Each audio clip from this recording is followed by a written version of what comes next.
Hey guys, the sponsor of today's video is VROOM Industries, a veteran-owned company that strives to provide better gear for better operators. To do this, they design products with only the necessary moving parts, no excess fluff, and simple functionality. When you're hitting the checkout button, be sure to put BOW in all caps in the coupon code area to receive a 15% off discount from your friends here at Beards of War. Hey guys, welcome back to Beards of War. This is Chris. So this movie that we're going to be covering is Fast and Furious 10, the 10th installment to that franchise. Interesting movie. It was directed by Louis Leterrier. I'm probably massacring that name. And Justin Lin. And it was written by Dan Mazzao, Justin Lin, and Zach Dean.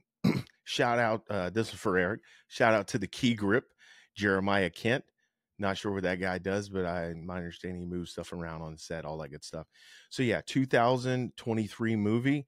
Very interesting. I will say Jason Momoa played a pretty good villain. He was kind of a mix from something from GTA and maybe a weird boss from Austin Powers or 007. But we're happy to get into this one and looking forward. Glad you guys came out with us, and let's get into the first clip, which is the vault scene. Eric, over to you. All right, yeah, let's get it started. So if you've seen any of the Fast and Furious movies, you know what to expect. Remove all parameters of reality and enter this world where physics does not play a part, okay? So to start off, we have this, Kingpin, and he's basically running the police department where he has a vault full of cash, which we all know rich people don't have just vaults full of cash just lying around. That is easily removed by 2 Dodge Chargers with a maximum horsepower of 800 plus. The way they just systematically just ran through, I mean, there wasn't even so much as a arm to stop the securities parameters for this thing, this heist.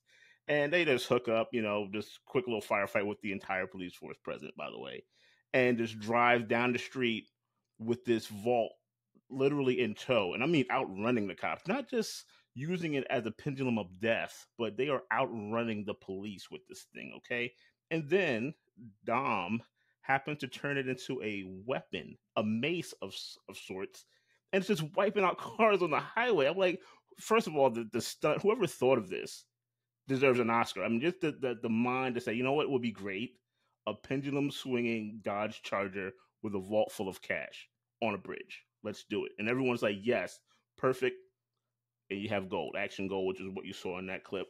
But like I said, the movie itself is just a lot of that. So in order to enjoy it, it's entertaining. It's very entertaining. But like I said, to enjoy it, you have to remove your reality glasses. So it's hard to actually define these movies.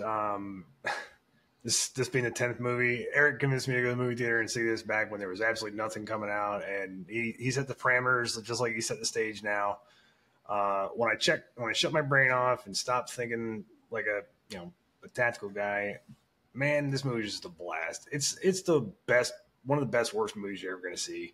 It's everything about RC cars from like a 3-year-old's perspective when he finds his mom's lighter. I mean, it's just pure chaos. And wow, I mean, let me get this out right. I hate these movies, despise them 1,000%. It is the first movie. I'm just gonna get this out there right now. Is a ripoff of Point Break, nearly scene by scene. So when I say you have to suspend reality to enjoy this movie, you absolutely do. These guys went from jacking DVDs and DVD players in the first movie to like international people of mystery by episode for the 5th sequel, and now we're in this chaos. Shut your brain off and have a good time, man. That's what I can tell you. Dude, yeah, man.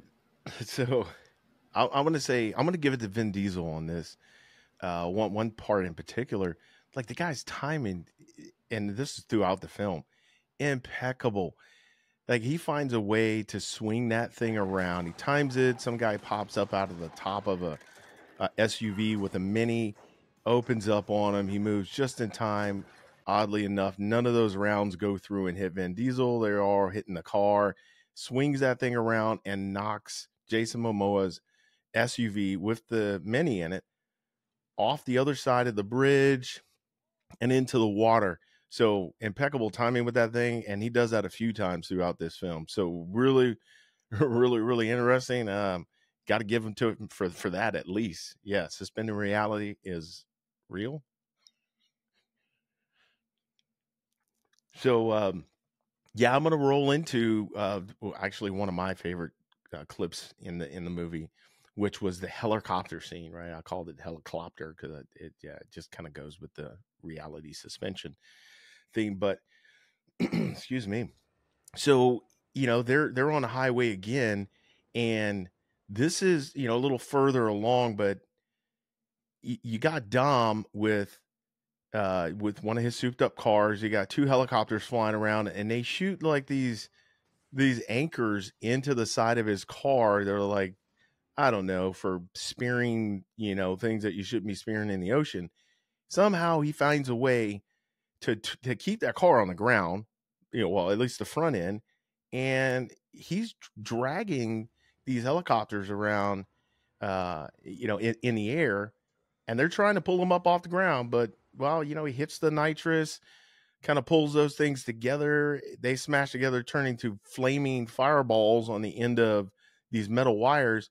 And again, with the timing, he's able to jump from one elevated highway expansion to a lower, and then swing these things around, knocking cars out of the way, and times it and just smashes it into like every car that he intends to hit. There's probably, I don't know, 5 or 6 of these things. So again, I mean, it is Riddick. So Riddick has found a way to swing around flaming helos and knock cars off the highway. Insane. At the same time, talking on a two-way. So yeah, really interesting. A lot of craziness in this, man. What do you guys think? Well, I mean, like it kind of remind, like I said, with those helicopters coming together, like that clacking toy when you were a kid, with the ball on each side.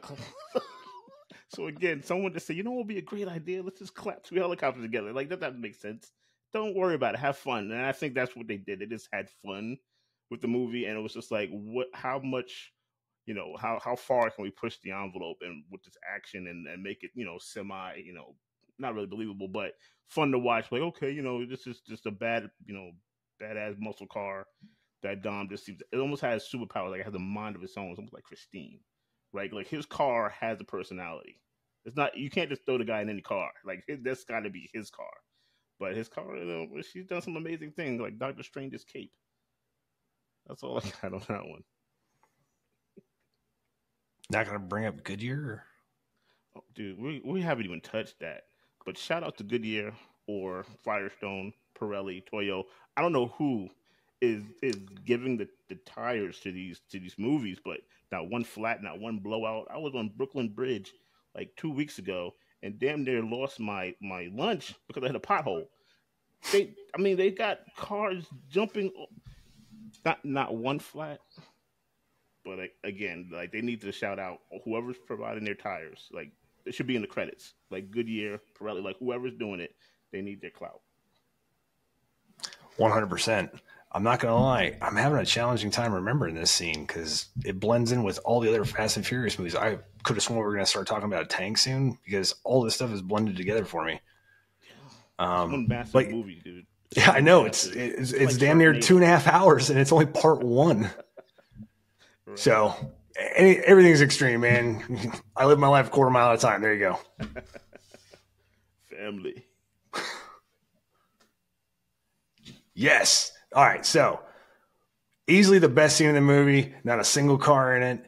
No Vin Diesel. So whoever's disappointed in that, you can move along to the next one. But hey, man, Jason Momoa shines. To me, there is nobody better in this entire series, except for maybe like The Rock. Their eccentric levels of acting in these are just flawless, man. They embrace their characters with a degree of silliness that I absolutely respect. Which Vin Diesel maybe loosen up a little bit too, but yeah, who's hoping on that at the 10th film? Anyways, so Jason Momoa is actually having this conversation out loud. And he's talking to these 2 people, and at first you don't know what's going on, and then you realize he's actually talking to 2 dead henchmen, and he's like talking to him about his day and honestly having a 2-way conversation for moral support. And then turns out he's like painting the dead guy's toenails and fingernails. It's absolutely magical. And then when he starts talking to one of them is Bob. And Bob's got duct or scotch tape wrapped around his head to keep his eyes open and his mouth like in a permanent smile. It's absolutely hilarious. So when I call Jason Momoa Fast and Furious' Joker, I 100% mean it with all praise to Jack Nicholson and Heath Ledger, and only those two. But yeah, man, fantastic scene. I think it steals the movie, and why this wasn't put up for an Academy Awards based on that, I'm shocked and appalled. Let's not go crazy with the Academy Awards. We know how snobby they are, but I will say it was an amazing scene, and I would love to know how much of that scene was ad libbed. Absolutely, I can't imagine you scripting something like that. They probably told, hey man, just give us something crazy, give us an idea of how like out of sorts this character really is, because there's certain times you see him, he's serious, other times he's like hilarious, other times he's flamboyant, other times he's aggressive. So he has so many personalities, and this one was just kind of like out of the blue. I'm just relaxing. I got my pink robe on, my hair's in pigtails, and it's like I can see him doing it. It wasn't like it was out of the realm of possibility. Like, I could really see this dude like painting to one of the dead henchmen because he's that twisted, but yet he's that much fun, right? Like you want to be like, I want to be on this team. I want to know how to get hired to be a henchman for Dante. Like seriously, I would apply tomorrow. But I mean, it was just a funny scene, and we just added in just to add more to that character. But Jason Momoa did a fantastic job. Yeah, dude. So Bob, right? One of the guys he was talking to, like with the tape. Yeah, it's hilarious. Like his eyes were wide open, and there's one part that just tripped me out. So he's talking to him, and he goes, "Pay attention, Bob." And, and a fly comes out of nowhere, like lands on Bob's eyeball. But then, like, he kind of closes that scene out with, "Hey, so you guys go ahead and let these dry and finish up your mimosas, and then somebody's going to come along soon to bury you guys. I'm going to get back to work." And he gets up and walks off. Meanwhile, these guys are sitting there with mimosas, with the little umbrellas in the drink. I was like, yeah, this was pretty funny. Like he definitely had to have ad libbed like 90% of that, man. I mean, that had to be a lot of ad lib. I hope so, because it just richens the scene completely. And the thing I actually love too, to just caveat with the Heath Ledger thing, is he tells that story to like Bob and the other guy about how the vault like knocked something loose in his head, and it's just kind of cool because when Heath Ledger talks about his scars, like he goes off on multiple different storylines for it. It's just fantastic. It just adds to how nuts he is. Sorry, Chris, didn't mean to step on you like that. No, dude. It was a great scene to talk about. Jeez. So yeah, so moving into another one of my favorite scenes. I don't know if like all of my scenes are my favorite scenes. Maybe I'm a little biased. Who knows? But one thing I want to point out with this, and I noticed this throughout the movie, right?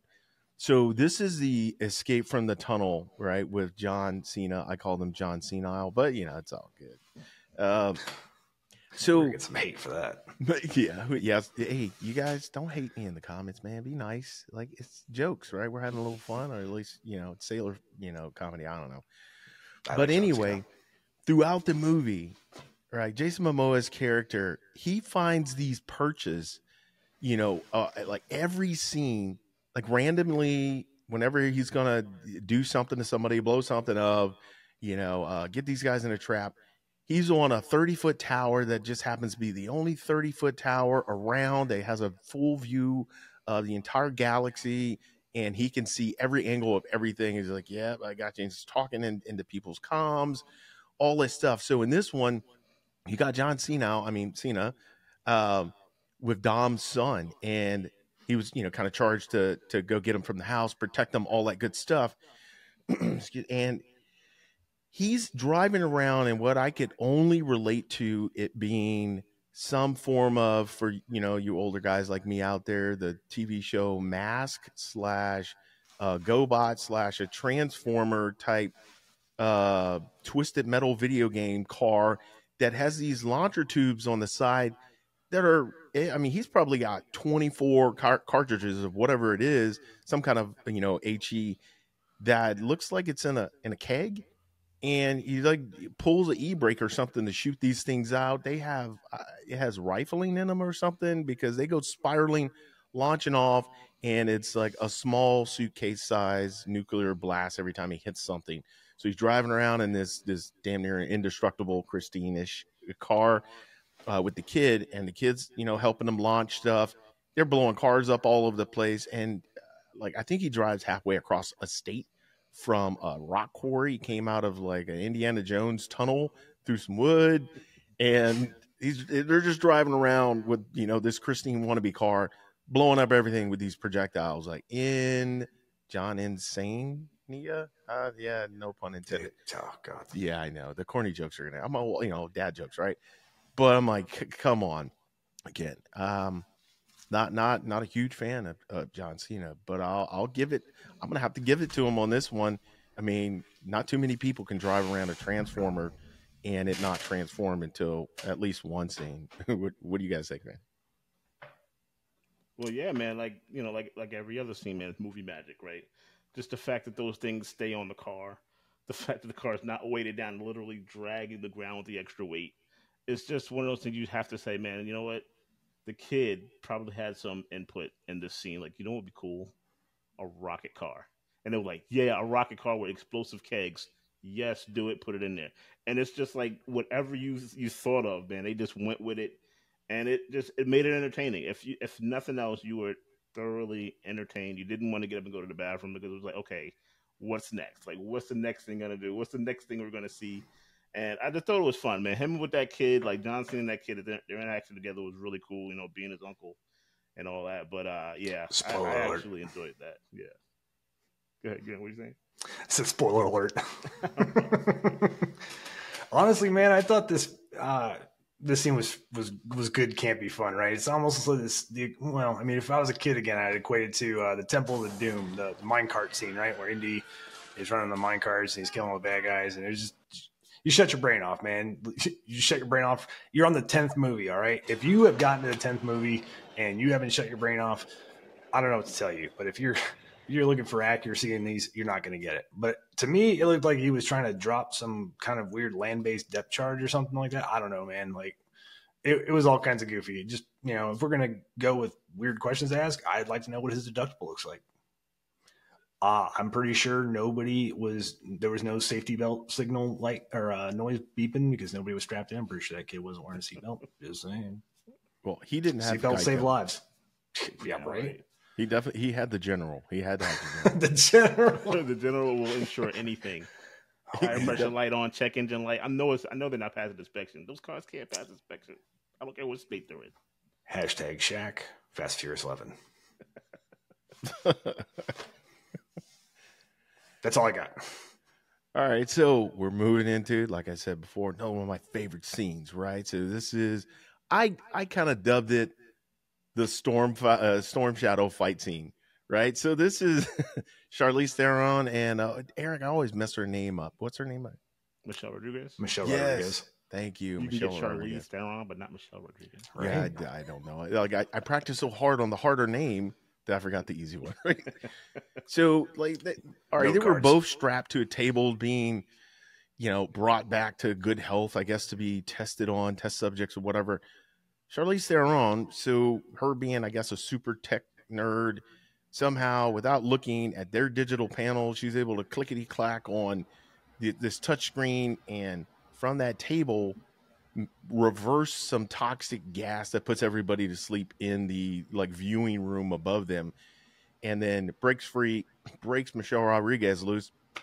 And, you know, there's kind of some payback from Michelle Rodriguez fight, even though Charlize Theron wants to kind of escape. They're both dressed in these kind of white things with, you know, white beaters on that are white. And man, when I tell you it was a fight scene for the record books, of course. So, I'm not doubting their ability to get some good training and fight, but good Lord, man, like they both should be dead, or at least have some serious incapacitating spinal injuries, because there's at one point Michelle Rodriguez is in a rear naked choke, and she's like, you know what? All bets are off. Pushes off the wall. They go flying through the glass, which is on a second kind of a floor. They both land on the metal tables that they were on, and it looked like both of them hit back first, like spine first on the edge of the tables. They kind of like shake it off, get up and fight some more. And there's a point where I don't know. There's like Superman punches from Michelle Rodriguez, and then she does this what I could only, equate to an en bak, like running, flying, knee slow motion thing, but both knees Charlize Theron into yet again another metal table, and her back hits it, and like these guys are indestructible. I mean, they got to be ninjas, man. That's the only thing I think of is Storm Shadow. Yeah, but like if you watch women's wrestling, you'll understand. Like I've Glow. seen things, not even go. I'm talking about like the WWE wrestling. Like I've seen things in like the women's wrestling that I don't see in the men's. I'm like, like I would hurt me as a man. Like, dude, her feet literally went the back of her head and she just jumped up like nothing. I'm like, okay, so I kind of get the flexibility. Like they're able to, like their body can contort in ways that we can't. So what looks like is extremely painful to them, it's like, oh, no big deal. They brush it off. But just to have that really good fight scene between two like strong females, that's like Michelle Rodriguez's like call sign. Like she's gonna get that fight. You know, when she had one against Ronda Rousey, and now she gets this one against Charlize Theron, and they're epic. They're epic fights. It's cool. It's fun. Like I said, you got to get out of reality thing because honestly, like together they weigh 220. They're not going through any tempered glass at that level, right? It's like, and then it slide down the glass. Like no one's going through that glass, dude. Like no, you're gonna need somebody with some girth on them to get through that glass, especially without like a running start in a puncture point. Like you need that hard little jab to get that thing to even crack. A wet like flesh meat bag. No, it's not going through glass like that. But it was a fun scene. It was a fun scene. So, I mean, they're at a black site, right? So it's supposed to be like this super secretive, highly secured location, but yet you leave these two prisoners unattended. One is apparently this life world-threatening supervillain from, I don't know, the 8th one. She had her own submarine. Anyways, she's supposed to be capable of doing all this cyber wazoo stuff, and then all of a sudden Michelle Rodriguez is obviously known as an international thief and all-around badass. You just leave them unattended and be like, that's cool. Like, and then it gets better because at the exact moment they break out, they're just like, oh fuck, we're gonna fight. Like now's the time. Like I got it, man. You have some stuff you got to hash out, but like now is the time you want to throw down and be like, what's an escape? Yeah, get it out the way. You know what I'm saying? So I think the engineer for that prison is the same engineer for the Death Star. This hole's not gonna be a problem, right? We're just gonna leave this hole open. It'll be fine. Don't worry about it. Yeah. What a fantastic way to intro into this scene, right? All right. So honestly, aside from Jason Momoa and The Rock, which we'll get to him at the end, Jason Statham, man, God, I love that dude. Everything he's in is just pure magic. Like, I don't care. This could be the most flawed movie in the world, but Jason Statham he does something for me. I'm just like, thumbs up, man. I'll watch anything that cat's in. And yeah, I watched Revolver, so that's saying some dedication. But anyways, his intro scene. So the guy he supposedly killed back in the end of the 6th one because he killed his brother or attacked his brother, now is back, and Jason Statham's like, oh crap, this dude's alive. He's here to beat the crap out of me. So in true Looney Tunes fashion, the door opens and a hand comes out and grabs the guy and then brings him inside. And he's like, I love it because he locks the door and he's like, I'll just fight guys one-on-one. It's actually a good little scene. But multiple times the other guy's like, hey man, I just want to talk. I don't want to fight. And Jason Statham's not having any of that stuff and just kicks him into this duffel bag, and the gag will, you'll figure it out at the end of the scene. But, anyways, they're interrupted by another SWAT team, lookalike company that shows up, and they start going to town on them with their submachine guns, and, and carnage ensues. And Jason Statham does what Jason Statham does. He roundhouse kicks a shit ton of people and manages to take what I thought was a flashbang, but it turns out to be a smoke grenade. And then he uses that as a decoy ploy so that the other guy can get out and do his thing. And then the rest of the crowd that's been sitting outside wondering what the hell happened to their buddy. They're getting attacked by everybody. The other SWAT team that shows up, and apparently everybody knows martial arts extremely well in this movie. Everyone is capable of just knocking the crap out of everybody. Right, everybody's got hands, And then I think didn't a naked guy come out of the punching bag? Oh, yeah, guy's got like a mangled grill, like straight yuck mouth, and I was like, oh god, dude. Boxer shorts and a wife beater. You mean the same guy that took a direct all hit that. from that armored up Humvee that slammed him into the wall? Yeah, I'm sure he's fine. No problem. It was insane. But you gotta love it. Go ahead. But you gotta love it, man. You embrace the chaos. It's like being at war. Exactly. Yep. And Yeah, when he came in, when he brought him in, like he was reaching for a bag of like his own little, I don't know, goldfish cracker treats. He was like, you ruined my snacks. Why is he reaching for the snacks? Is beyond me. But yeah, like the fight scene, dude. Yeah, Jason Statham, man, he's awesome. And so one thing I want to say with these SWAT team guys, right? They just remind me of Eric knows this, but the guys that are on Cobra, all the little minions. What are they called? Vipers. Yeah, all little That's what, because you can't see any of their skin, any of their face, nothing. They got full mask, everything. Yeah, it just insane. Those guys get thrown around and beat up like that, or stormtroopers, right? They're just like they're fodder everywhere they go. But yeah, the fight scene was awesome. Everybody comes in and is confused. And outside, before they come in, you got hey man, maybe he's awesome with the hands, the skippity paps, but you got Ludacris does like some, I don't know, Jet Li moves or whatever, flips a guy over and he lands on the steps on his back. And if you notice, I challenge you guys to pause this and look, but Ludacris does like the kind of a move out of one of his videos, his music videos, like what is it, Stand Up or whatever, and where he stomps during the video. He does that stomp. He's like, boom, in slow motion as the guy hits his back on the thing. I'm like, all right, I'm still not getting over Ludacris has hands, because I kind of feel like he doesn't have hands in real life. He could. Yeah. He might have them skibbity paps, but I'm not believing it other than in this movie. So yeah, man, great scene. Yeah, and then so speaking about the goons with the mask, going to that John Cena fight scene where he shows up, where he first shows up to kind of rescue his nephew and Dom's sister, and she's in there whooping ass. Okay, with 2 H's. She's whooping ass. And these guys have masks on, I'm guessing just for, like obscurity of their face, because it doesn't offer any type of, like actual protection. And elbows, she's getting elbows. These guys are flying all over the place. I said, wow, man, she's doing a great job by herself. But still, she's kind of getting a little overwhelmed. You know how it is. And then it's like watching good old wrestling.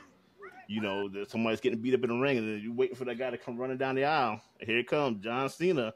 You hear the music. You can almost hear the music playing. And the guy just throws like one of the troops against the wall. And it's like, oh, here we go, man. He comes in there. He's, of course, just wrecking shop, man. And like I said, it's just fun. And, just to see him interact with the kid like nothing. He's like, hey, what's up? Like he literally came in there like to kick ass. He dropped dude through like 3 floors of a 2-story house. I don't know how that happened. But the dude just goes through the floor, and he's doing like his wrestling moves and all that stuff. The only thing was missing was that you can't see me.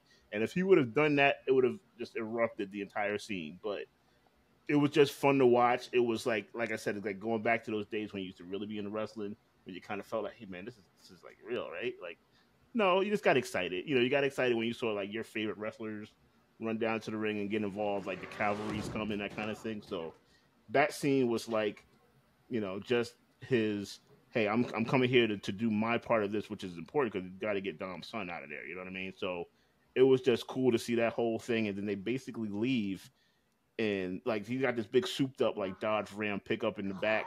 And, kid's like, yeah, we're getting in this one. He's like, nah, man, that little Mustang 5.0 with the kayak on top. Oh, yeah, that's not going to stand out at all. And, the SWAT team that went in apparently didn't decide to cover the back door. So they just drive off. We're going to go to the airport. We're going to fly out of here with no problem with a mini, like, plane on the plane. So it was just so much, like, fun to that part. But it was also like, okay, all right, I could, again, remove yourself from reality. And they actually got out of that house unscathed. Don't even know what happened to the sister, but apparently she's fine because they beat everybody there. Everybody's unconscious, just laying around inside the house somewhere. And I'm sure she just went off to wherever she had to go to get away. But that scene, like I said, it's like that, John Cena, like to the rescue kind of thing. So, And it's a good scene, man. I actually like John Cena. Sorry, Chris. Uh, I enjoy him. Like, if you guys haven't seen Vacation Friends, I'm gonna convince these guys we're gonna do Vacation Friends at some point. It's on Hulu. Go check it out. You'll have a blast. It's hilarious. Anyways, yeah, man. I don't even watch wrestling, and I can picture that in my head as Eric was describing. I was like, yeah, man, that's exactly what I want to see. I want to see John Cena be John Cena and just smash the crap out of people. That's me trying to watch my language. All right. But it's great. It's just like The Rock, man. Like The Rock pretty much plays the same character in relatively every movie, unless it's faster, and that's a phenomenal movie. But that's what you want to see, man. It's like Arnold Schwarzenegger. You want to see Arnold Schwarzenegger do Arnold Schwarzenegger stuff. John Cena does not disappoint to me in this movie. It's awesome. It's just awesome to watch him tear people apart. Now, the common sense approach tells me that, like, hey, man, no one picks up guns. They'd rather just fight it out hand to hand against heavily armored, supposedly professionally trained soldiers, and they're proficient with knives. But everybody is like, nah, guns are overrated. I'm going to drop this dude through 3 floors of a house. It's just awesome. Yeah, they went to Stormtrooper TikTok training. They did it online. Yeah. I feel like some of these movies, I'm like watching my childhood over again. Like, I could feel vibes of like Cobra, that Stallone movie in this. I'm just like, oh man, that movie was insanely ridiculous, over the top. And I was like, and these are too. So shut your brain off and enjoy it. Yeah, I say those guys, man. I originally thought about, like, man, I want to just destroy this scene, but I'll just touch really briefly on it. All right, so I don't know if this was like a kill capture, which one it was, a combination thereof, because they had multiple opportunities to shoot her and the kid. They decide to get into a fisticuffs with her. Everybody's got weapons trained on her. Nobody takes a shot. She somehow is pulling, Jackie Chan elbows and whatever, even though she's, maybe 100 pounds with weights on. And she's elbowing guys, knocking them out, all this stuff. Never gets shot. Kid runs upstairs. He's hiding. Nobody shoots. John Cena goes into the bathroom or whatever to find him. Now these guys take a shot into a room that they haven't even gotten to yet, and nobody has shot at them first. So, like I said, I'm kind of confused. Were they trying to just snatch them up to take them, or was the plan to go kill them? Or if you can't grab them, kill them, whatever. But yeah, a lot of insane kind of fun with John Cena doing some wrestling stuff, going through floors and jumping through floors and all that good stuff. But yeah, it was a fun scene. I do have a quick alibi just to touch on that scene, if I may. What is it? The sister-in-law? I think it's Jordana Brewster is her name, the actress in real life. It's supposed to be Paul Walker's wife's character. I think you should either probably give her something to do in these movies for real, or just write her out, because you've actually created a plot hole, and I just thought about it. It's a small one, but it is. This guy is supposed to be able to reach out and touch Dom and his entire crew, right? And with respect to Paul Walker's passing, I totally understand that. But the writers have kind of written themselves into a corner, because Dante is eradicating them or trapping the entire team. Like, has he never thought to go after Paul Walker's character? I mean, and I only say that because he's decently resourceful, and yet that plot hole might not ever be addressed. Like, why he doesn't go after him. I understand he's passed away in real life, but his character is still very much alive. So writing has consequences. They haven't addressed it. It's like they're refusing to really address it. Yeah. At some point, maybe they will. But they keep giving nods, right? I get it. It's sentimental for people, and it's good to touch feelings and, 2 movies later. But, like, they still actively put him in the movies. So, like, you have to address the character. All right. So, so really quick, the next scene is the bridge fight, right? So, there's a lot going on in this bridge. And Vin Diesel actually lifts a car with one arm. Second time he's done that in this series of movies that I remember. But I remember the first one where he lifted the front end of the car and held it up because they were in like Dubai or something like that, when he jumped through all the buildings. The car. So yeah, like I said, so nothing really great scene. But he literally like lifts the car with one hand and then turns it over. But what I like about it is, again, the interaction between Dante and now with Vin Diesel's with Dom, and they get to a point where they're literally fighting. Like, Dom is punching this dude and he's laughing. He's like a masochist. Like, he enjoys the pain. He's like, please bring it. Like, do your worst. And it's like, no matter what you do, no matter how angry you are, he knows in the back of his head, I have the upper hand. Like, all this is far. This is nothing. Like, you can do whatever you want to me. Try to take all your anger out. I still have the upper hand on you. And I just like the fact that, like Dante was just so in control even when he was out of control, right? Even when he didn't seem to really have it here, he was always 2 steps ahead, not just 1, but 2. He had his chess pieces in place. He'd give you a little bit like, okay, we got him now, and then you get the tee off on the guy. He still has you at the end of the day, So it was just that bridge fight scene was. There's a lot going on, man. I mean, you got miniguns, you got cars being flipped over, you got a helicopter, you got like Jack Reacher in there just doing his damn thing. Brie Larson shows up out of nowhere without her Captain Marvel suit, so she's the regular person who can get shot here, and she became a liability. But she was involved, so they literally just kind of brought in everyone they could from all the past movies to kind of like mesh it together. But that scene on the bridge was just I just enjoyed that interaction between Dante and Dom. Yeah, I love that sequence that has Alan Richardson, Reacher, shooting a javelin at that. I think it's like a C-5 or something. I don't know, but it's a large transport aircraft, and I'm just like, man, that javelin would probably do a significantly larger amount of damage. But hey, what do I know? I don't know. What do you know, soldier? But hey, man, once again, we didn't come here for reality. Right, exactly. The only sequence that sticks in my head about the bridge sequence has got to be the scene where they're spinning the cars together and Dom's able to grab his kid. Yeah, that was like that's the damn scene. Oh my god, yeah. Yes, and then the drive down the dam. Oh, you truly haven't lived until you've watched that on the big screen. And for those of you who will never get the opportunity, maybe in 25 years, Vin Diesel will release it again in theaters. Go see it then, because it's just. There you go. Yeah, I'll say, yeah, it was a ton to unpack on there. One thing I thought, it was kind of minute, but really interesting. I don't know why my eye caught it. So all this shooting going on. Yeah, you got the Jack Reacher guy, who, by the way, one of his outfits is just insane. He's got one like piece of a suspender, one piece that looks like it's sewn to here and sewn on the back, and it has no purpose. So he looked kind of like Bison out of Street Fighter or something. I don't know what's going on with his outfit. But anyway, I digress. So you got the Jack Reacher guy shooting, whatever. Now, they hit multiple people, but one of the villains that they hit is kind of crawling away from, I think it was like a small kind of a blue car. And if you guys have seen movies, it happens in tons of movies. But when bullets hit like metal or the ground, they like to throw up the sparks.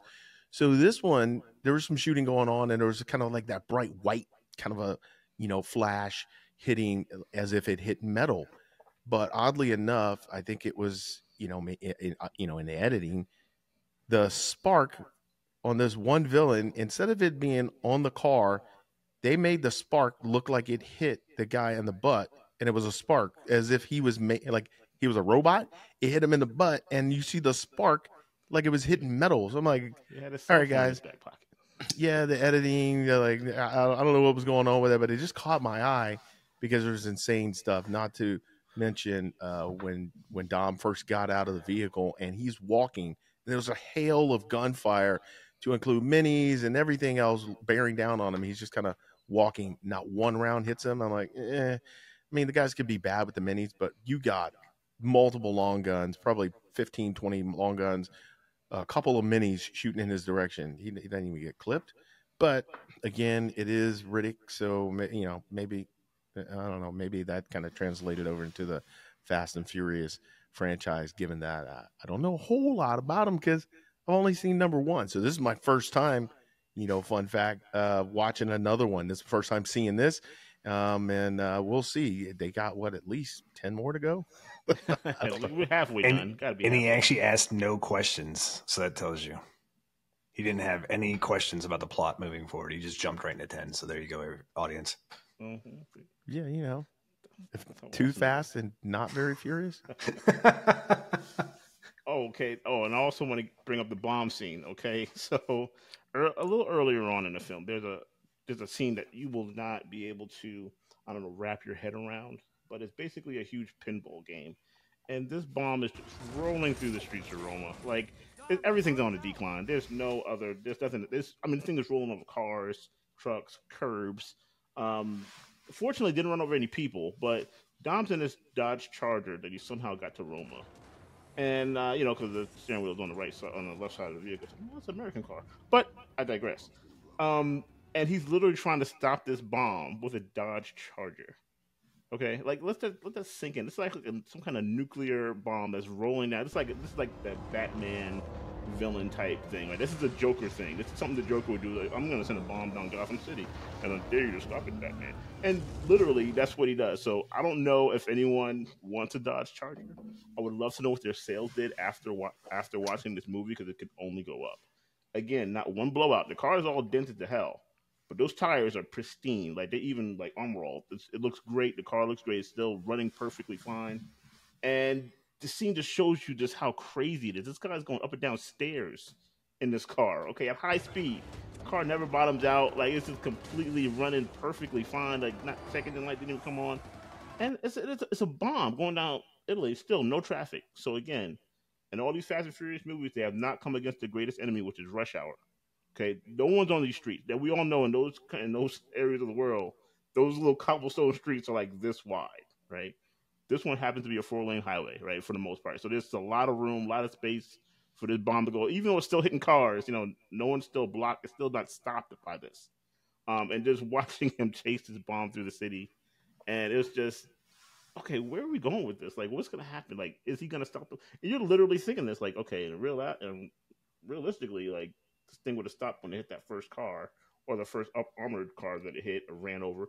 And it's like, nope, it's going to keep going. It's like, no way, it's got to stop now. And it slowly starts rolling again. I'm like, okay, they're really just going to milk this thing for all it's worth. But it was a fun scene. Coupled that with the motorcycle chase scene between Dante and Letty. I mean, she riding that motorcycle, man. Like, she did some stunts on that motorcycle. I'm like, okay, impressive. But it shows Dante's reach, man, and he still had his perch. He found this little perch out there, his crow's nest. So that dude is always watching. But that scene for me was fun. It was fun. Yeah, I keep thinking that like a 7-year-old is designing these action set pieces, because it really is like the old school Hot Wheels, like racetracks and loop-de-loops in these movies. The scene is hilarious. Jason Momoa plays like an outstanding villain and narrator for this sequence. I just love the amount of shit talking he does to the rest of the cast and crew after he hacks the comms. He's like, "Hey guys, don't go anywhere. Remember, I still have your families." Ha ha ha. And just walks off and starts causing more carnage. But the end is the best, man. You're just like all legitimacy, or not legitimacy, but all reality suspended once again. Instead of just like bumping the giant, circle and having it just go off the bridge, like Dom's got to do that sequence with the crane, and it's just hilarious. Yeah.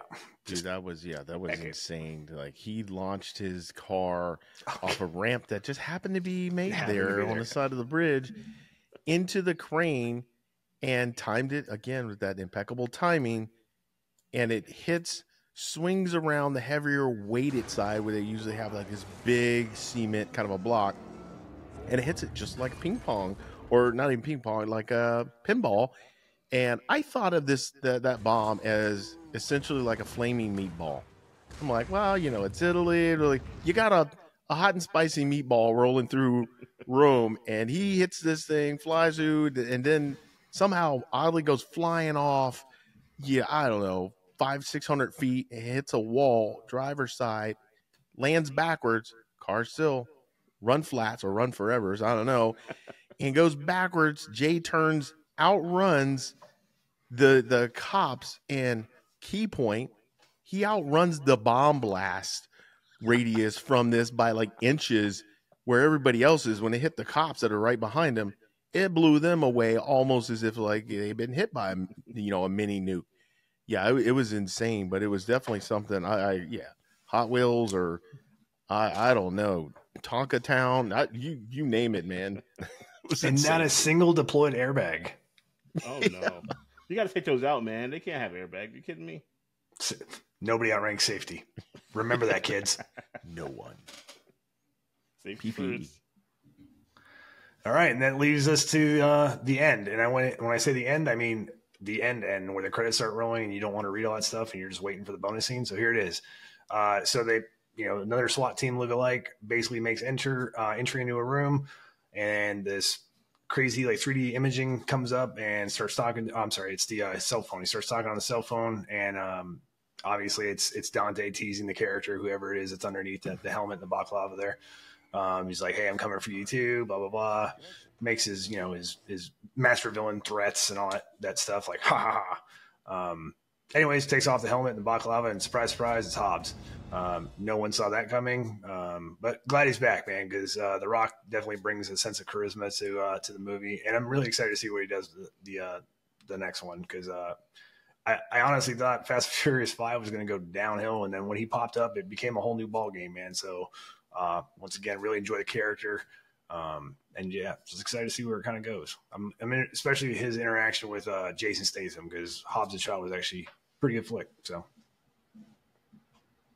Yeah, and I think, and also not to miss it, but there was another cameo from another past alum for. Oh Fast yeah, and that's Furious. right. Wonder Woman herself, Gal Gadot, shows up after the girl fight scene with the sub. So that I'm excited to see too. So it's really cool to see everybody kind of come back to the fold. Okay, man, we're gonna finish this off with everyone involved. So I'm pretty sure with the next one, we're going to see some more. There's going to be a couple of, familiar faces that we may have forgotten about, or, oh man, I thought they were gone. And then here they are. They came back. So, Anybody want to predict deaths? Think someone's going to die? Not Dom's car. I guarantee that car survived. Well played, sir. Yeah, man. Little bonus. Here are my favorite characters, actresses, whatever in the movie. Maybe that's kind of a giveaway early. So Jason Statham, obviously, he's going to be my favorite out of it. While he didn't have a huge portion of screen time, my favorite, Jason Momoa. So 2 Jasons, I guess. J&J. I thought he did good as a villain, man.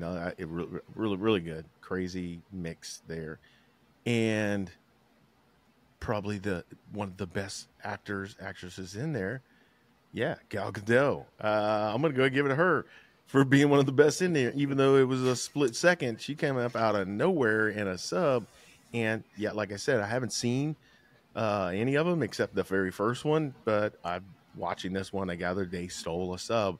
Who steals a sub and then retain the sub and able to navigate the sub and all that good stuff? And nobody, not one superpower on the planet, ever noticed this sub. I mean, maybe it has some super alien, stealth technology, but this thing's just roaming the oceans freely, even though everybody knows that there's a stolen sub. You would think that they'd take this thing out at some point, but okay, I'll buy that for $1. But yeah, those would be my top 3 actors on the movie. Any submariners out in the audience want to chime in on the comments about how she could single-handedly pilot this sub? I'm all ears. Thanks. I mean, we don't know that she was by herself. That's true. Okay, so she's not by herself. Then who's she with? Right. There you go. G.I. Joe, because Cobra was in this. And The Rock looked like he was straight out of Rainbow Six at the end. I'm just saying, it looked like a Rainbow Six character. But, yeah. Hey, man, The Rock was in G.I. Joe, though. Yeah, you know what? Could that be the true origin? What? Origin story? I don't know. Crossover, yeah. Shared universe. Yeah, it's a multiverse thing. Oh, God. No, don't do it. Yeah. Please don't. Please don't. All Someone's right, writing a screenplay right now. Watch. Get started on that. All right, guys. Well, hey, man, thank you guys for coming out. I know this one was a bit long, but we had a lot of fun with this, and I think that kind of speaks to the length of the movie, right? It was a pretty long, and I think came in around 2 hours and like 45 minutes or something. But all in all, man, me not following the series, not being that big of a fan, I will have to admit, I was kind of a fan, kind of a, creeper fan on this one. I was sleeping on it. Yeah, it's just been reality, but at the end of the day, I thought all in all, it wasn't too bad. Some insane stuff going on, man. I wish we had way more time and could talk to you guys ad nauseum about all of this stuff, because it was a lot. But all in all, it was pretty good, and we do appreciate you guys coming out. Thanks for staying with us and watching the stuff that we've done already. And like we said before, if you guys got something you want to watch, or rather want us to watch and review, hey, I'll say go into the comments, put it in there, and whatever has the most, kind of thumbs up, or say, yeah, we agree, you guys agree with it, we'll put that one towards the top of the queue. It may be the very next one that we do. We already got one taker on that, and that's going to be coming out soon. Well, I don't want to give it away just yet, but I mean, if you guys are hanging out in the comments, you may or may not get the hint. But again, yeah, we appreciate you guys coming out, and this was great. So stay safe, enjoy your days, and for all you vets out there, man, just want to say, props to you guys, from your fellow vets. And if you ever find your guys's and find yourself in a position where, hey, things are getting a little rough with you, you guys got to go and check out our guy, our editor, Jack, and his stuff will be down in the description. But check out some of the stuff he has there, and some resources there, and we'll probably start looking at putting some of those resources out there as well. Hey guys, you guys got anything? I think you said it all, bro. Thanks for coming out. Yeah, and next time. Live your best life within reason. Beards of War out.